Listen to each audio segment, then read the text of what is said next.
Welcome to choice kitchen. இன்றைக்கி நம்ம சேனலில் என்ன பார்க்க போகிறோம்னு பார்த்தீங்கன்னா, கொண்டக்கடல குழம்பு எப்படி செய்யறதுன்னு தான் பார்க்க போகிறோம். அதுக்கு கொண்டக்கடலையே 8 மணி நேரம் ஊற வச்சு 3 விசில் வச்சு எடுத்திருக்கேன். தக்காளியை அரைச்சி எடுத்திருக்கேன். தேங்காயையும் சோம்பையும் அரைச்சி எடுத்திருக்கேன். வெங்காயத்தை விப்பரில் போட்டு எடுத்திருக்கேன். இஞ்சி பூண்டு பேஸ்ட் வச்சுருக்கேன். தாளிக்கிறதுக்கு சோம்பும் எடுத்து வச்சுருக்கேன். கரம் மசால் கறி மசால் வச்சுருக்கேன். தேவையான அளவு உப்பு, ஒரு இனுக்கு கருவேப்பிலை. வாங்க எப்படி செய்யறதுன்னு பார்க்கலாம். இப்போ அடுப்பை பற்ற வச்சு ஒரு பேன் வச்சுக்கலாம். 1 ஸ்பூன் எண்ணெய் விட்டுக்கலாம். எண்ணெய் காஞ்சிருச்சு, சோம்பை போட்டுக்கலாம்.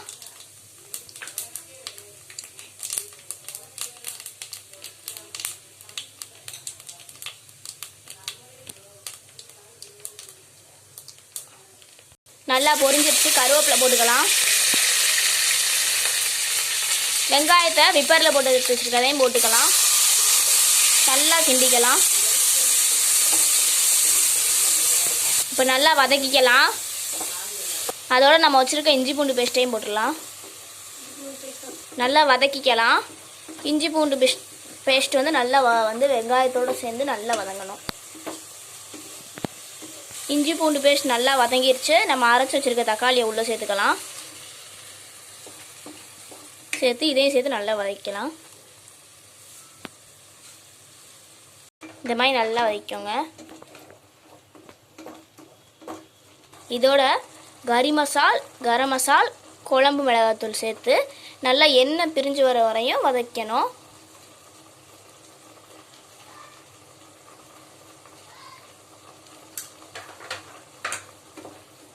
எண்ணெய் நல்லா பிரிஞ்சு வர வரைக்கும் நம்ம வதக்கினா தான் அது வந்து டேஸ்ட் கொடுக்கும்.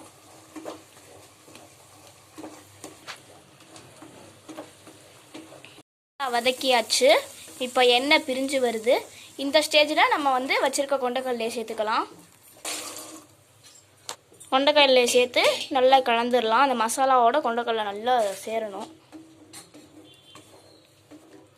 அது வரையும் நல்லா கலந்துக்கோங்க. இப்போ தேவையான அளவு உப்பு சேர்த்துக்கலாம். உப்பு சேர்த்து நல்லா கலந்துக்கோங்க.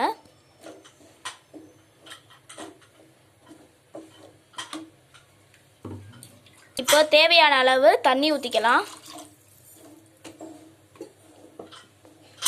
நல்லா கலந்து விட்டு ஒரு 5 நிமிஷம் வச்சுட்டு மூடி போட்டு ஒரு 5 நிமிஷம் வேக வச்சு எடுத்துக்கலாம்.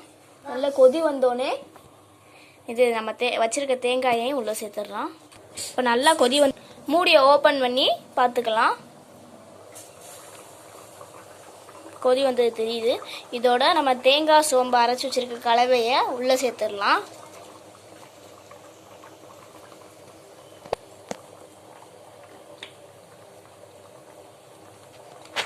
நீங்கள் மூடி வைக்கிறதுக்கு முன்னாடி உப்பு உரப்பு பார்த்துட்டு மூடி வைங்க.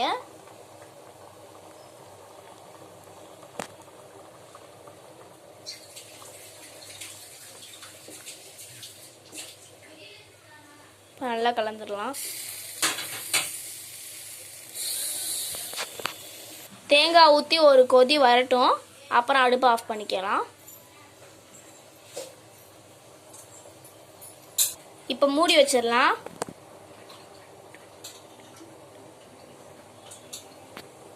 இப்போ கொண்டக்கடலை குழம்பு நல்லா கொதி வந்து எண்ணெய் பிரிஞ்சிருச்சு. இதில் நம்ம கருவேப்பிலையை தூவி இறக்கிடலாம். கருவேப்பிலை கொத்தமல்லி தூவி இறக்கிடலாம். அவ்வளோதான் ஃப்ரெண்ட்ஸ், நம்ம ரொம்பவே சூப்பரான எம்மியான கொண்டக்கடலை குருமா ரெடி ஆயிடுச்சு. இது வந்து மட்டன் குழம்பு மாதிரி இருக்கும். அதை இந்த மெத்தடில் நீங்கள் செஞ்சீங்கன்னா, அதனால் இதை நீங்கள் ட்ரை பண்ணி பார்த்துட்டு எப்படி இருந்துச்சுன்னு கமெண்ட்டில் சொல்லுங்கள். இந்த வீடியோ உங்களுக்கு பிடிச்சிருந்துச்சுன்னா லைக் பண்ணுங்கள், ஷேர் பண்ணுங்கள், சப்ஸ்கிரைப் பண்ணுங்கள். அப்புறம் மறந்துடாம பக்கத்தில் இருக்க பெல் ஐக்கானே கிளிக் பண்ணுங்கள் friends. Bye bye. Hi friends, welcome to choice kitchen. இன்றைக்கி நம்ம சேனலில் என்ன பார்க்க போகிறோன்னு பார்த்தீங்கன்னா, மீன் மேக்கர் 65 எப்படி செய்யறது தான் பார்க்க போகிறோம். வாங்க வீடியோக்குள்ளே போகலாம். அதுக்கு தேவையான பொருட்கள்: மீன் மேக்கரை சுடுதண்ணி ஊற்றி ஒரு 10 நிமிஷம் ஊற வச்சு எடுத்துக்கலாம். லெமன் ஜூஸ், கார்ன்ஃப்ளவர் மாவு, மைதா மாவு, மிளகாத்தூள், தேவையான அளவு உப்பு. வாங்க எப்படி செய்யறதுன்னு பார்க்கலாம். இப்போ மீன் மேக்கர் ஃப்ரைக்கு தேவையான பொருட்கள் போட்டுக்கலாம். அதுக்கு 2 ஸ்பூன் மைதா மாவு, கார்ன்ஃப்ளவர் மாவு 2 ஸ்பூன், மிளகாத்தூள் தேவையான அளவு,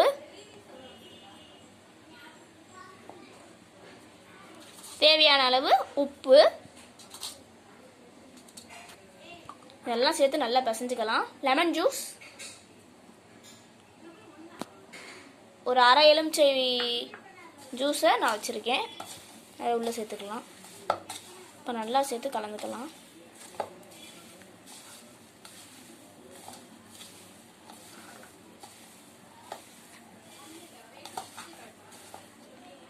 இப்போ மீன் மேக்கரை நல்லா பிசைஞ்சு எடுத்து வச்சுருக்கேன். மீன் மேக்கரை வந்து நல்லா தண்ணியே இல்லாமல் வடித்து எடுத்துக்கணும். அப்போ தான் மீன் மேக்கர் ஃப்ரை நல்லா கிறிஸ்பியாக வரும். தண்ணியோடு இருந்துச்சுன்னா எண்ணெயும் தண்ணியும் சேர்ந்து நல்லா பிசு பிசுன்னு ஆகி போகும்.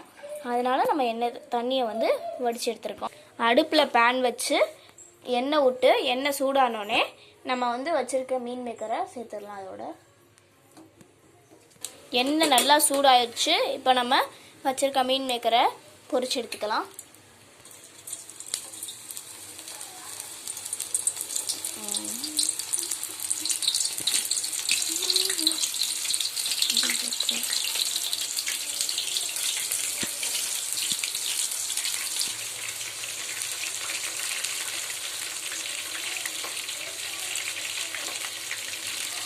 பபிள்ஸ் அடங்கினோடனே லைட்டாக பரட்டி போட்டுக்கலாம்.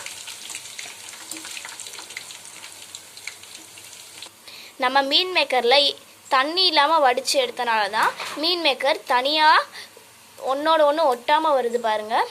இன்னொன்று நம்ம மசாலாஸ் எல்லாம் கரெக்டாக சேர்த்துருக்கனால நமக்கு வந்து எதுவுமே உதிரல பாருங்களேன். இதை நீங்கள் ட்ரை பண்ணி பாருங்கள் உங்கள் வீட்டில். இப்போ பபிள்ஸ் எல்லாம் அடங்கிடுச்சு. நல்லா செவக்கட்டும். ஒரு கோல்டன் ப்ரௌனுக்கு வந்தோடனே நம்ம ஒரு பிளேட்டுக்கு மாற்றிக்கலாம்.